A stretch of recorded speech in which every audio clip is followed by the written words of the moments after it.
Assalamualaikum warahmatullahi wabarakatuh. Perkenalkan, nama saya Andika Lafis Khairi. Saya nomor absen 17 dari kelas 12 IPS 1. Di sini saya akan menerangkan pola penyerangan dan pertahanan dalam sepak bola. Sebelumnya, saya akan mengartikan apa itu sepak bola.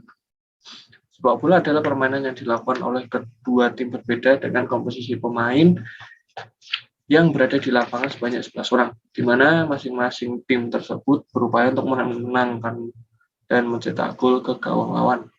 Dan permainan sepak bola ini juga merupakan salah satu olahraga yang paling digemari dunia. Tercatat seperempat dari penduduk bumi adalah fans sepak bola. Dan sepak bola juga memiliki asosiasi khusus untuk menaungi sepak bola dunia, yaitu FIFA untuk dunia, kemudian UEFA untuk Eropa, kemudian CAF untuk Afrika, kemudian untuk Amerika Selatan yaitu CONMEBOL, dan Asia yaitu AFC. Dan ada beberapa liga pada benua khusus, contohnya di UEFA atau Eropa, yaitu ada beberapa liga khusus untuk klub-klub di daerah Eropa, yaitu UEFA Nations League untuk untuk timnas Eropa, kemudian Liga Champion, kemudian UEFA League, dan kemudian Conference League untuk klub-klub di Eropa. Sementara untuk Amerika ada di CAF, yaitu Liga Champion CAF, kemudian CONMEBOL Amerika ada Libertadores, dan yang terakhir Asia ada Liga Champion Asia. Dan sepak bola memiliki beberapa tim terkenal, diantaranya seperti Liverpool, Real Madrid, Manchester United, Manchester City, Chelsea, Barcelona, PSG, dan lain-lain. Kemudian di sini saya akan menerangkan teknik dalam sepak bola. Teknik dalam sepak bola ada beberapa macam, yaitu menendang bola, mengontrol bola, menggiring bola, menangkap bola, dan melempar bola. Pada sepak bola ada teknik menendang bola. Menendang bola ada beberapa macam teknik, diantaranya menendang bola dengan bagian luar kaki, kemudian bagian dalam kaki, kemudian punggung kaki, serta menendang dengan bagian tumit. Kemudian ada mengontrol bola. Mengontrol bola ini bertujuan untuk menahan laju bola supaya mudah dikontrol, dan tujuan dari mengontrol bola adalah supaya bola tidak lari ke kaki musuh. Mengontrol bola ini ada beberapa teknik, yaitu dengan kaki dalam, kaki luar, kemudian dengan kontrol dada, kontrol kepala, atau bisa memakai paha. Kemudian menggiring bola. Menggiring bola ini adalah salah satu faktor khusus atau faktor utama dalam permainan sepak bola. Karena dalam menggiring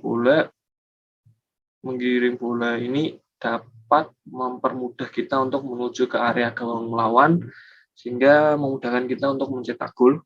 Dan menggiring bola ini bisa dilakukan dengan cara sprint atau lari biasa. Kemudian menangkap bola. Nah, pada menangkap bola ini hanya ada satu orang khusus yang boleh menangkap bola, yaitu kiper.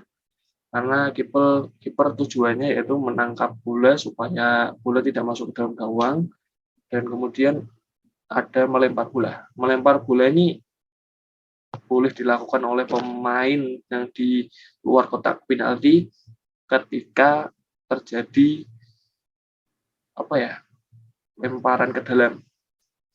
Nah, pada sepak bola ada beberapa aturan, yaitu terjadinya offside, yaitu ketika pemain yang memegang bola paling belakang dari back musuh. Kemudian ada corner kick, yaitu ketika bola yang ditendang mengenai musuh kemudian keluar di area samping gawang. Kemudian ada tendangan bebas, yaitu ketika orang yang memegang bola dilanggar di area musuh. Kemudian ada penalti ketika Orang yang menggiring bola tersebut dijatuhkan oleh pemain lawan di dalam kotak khusus dalam dekat gawang.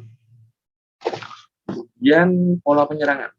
Pola penyerangan adalah suatu bentuk susunan para pemain yang dipakai untuk melakukan serangan ke daerah tim lawan dan memasukkan bola ke dalam gawang tim lawan. Pola penyerangan sepak bola ini bertujuan untuk mencetak gol sebanyak-banyaknya sehingga memenangkan suatu permainan. Contoh formasi pola penyerangan yaitu ada 4-3-3.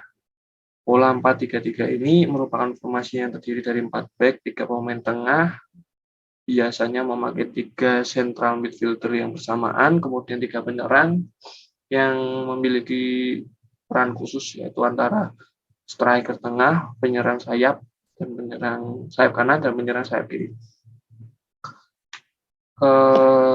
Beberapa klub yang memakai formasi ini diantaranya Liverpool, terus Manchester City, kemudian Real Madrid. Kemudian ada beberapa formasi khusus diantaranya 4-3-2-1. 4-3-2-1 ini biasanya memakai 4 back di belakang, 3 central midfielder di tengah, 2 attacking midfielder atau pemain tengah yang membantu penyerangan, kemudian 1 striker yang ada di tengah. Kemudian ada formasi 4-4-2. 4-4-2 ini biasanya memakai 4 back di belakang, 4 pemain tengah, 2 striker di depan. Tapi biasanya pada formasi 4-4-2 ini beberapa pemain tengah di samping kanan dan kiri bertujuan untuk memberikan bola atau menjadi menjadi penyerang sayap dalam permainan sepak bola. Dan ada formasi 3-4-3 yang biasanya ini memiliki khusus lah untuk pressing atau merebut bola dengan cepat, dan pada formasi ini biasanya memakai 3 CB atau 3 central back, kemudian 4 central midfielder, kemudian 3 striker di depan. Kemudian ada formasi 3-5-2 yang dipakai oleh Chelsea, yaitu memakai 3 central back, kemudian 5 pemain tengah dan 2 pemain depan. Tapi pada formasi ini biasanya menyesuaikan ketika menyerang 3-5-2, tetapi ketika bertahan menjadi 5-3-2. Kemudian pola permainan pertahanan. Pola pertahanan sepak bola ialah sebuah susunan para pemain yang dibentuk sedemikian rupa. Pembentukan pola ini bertujuan untuk mengambil bola dan mempertahankan daerah lawan sehingga tidak terterobos oleh tim lawan dan menghindari terjadinya gol. Pertahanan bisa dilancarkan ketika sedang mendapatkan tekanan dari lawan atau pressing. Pola permainan bertahan dalam sepak bola, yaitu yang pertama 5-3-2. Nah, pada permainan formasi 5-3-2, formasi ini menempatkan 5 back ketika bertahan dan ketika menyerang menjadi 3 back. Sedangkan sektor tengah pelatih akan menempatkan 3 central midfielder, biasanya 3 orang tersebut 1 defensive midfielder, kemudian yang 2 central midfielder tanpa menggunakan attacking midfielder. Dan 2 striker di depan biasanya memiliki peran khusus, yaitu antara membuka celah lawan dan menerima bola untuk memberikan syuting ke dalam gawang musuh. Kemudian ada formasi 4-2-3-1.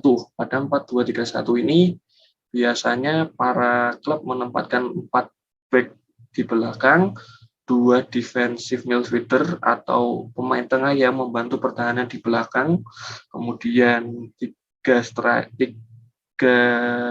pemain tengah yang membantu penyerangan, biasanya memakai sayap kanan dan sayap kiri, kemudian 1 striker yang ditempatkan di depan untuk menerima umpan-umpan crossing dari pemain sayap tersebut. Dan yang terakhir ada formasi 4-2-2-2 yang saat ini dipakai oleh Manchester United dalam kepelatihan Ralf Rangnick. Pada formasi ini lebih menekankan gegenpressing. Gegenpressing adalah suatu bahasa Jerman yang dalam bahasa Inggrisnya disebut counter press. Pada formasi ini diperlukan stamina yang khusus karena 4 back di belakang harus siap menekan pemain musuh yang berada di depan, sehingga para striker musuh tidak mempunyai tempat untuk mencari ruang di depan. Kemudian 2 defensive midfielder ini bertujuan untuk menutup pola serangan yang ditujukan kepada pemain depan musuh. Kemudian ada 2 pemain sayap dan 2 striker yang biasanya diberi peran khusus, yaitu mempres lawan di daerah depan supaya bola hanya berkutik di area belakang musuh. Dan cukup segini contoh formasi penyerangan dan pertahanan dalam sepak bola. Maaf bila saya ada kata-kata yang kurang berkenan, dan mohon maaf. Sekian dari saya. Kurang dan lebihnya mohon maaf. Wassalamualaikum warahmatullahi wabarakatuh. Terima kasih.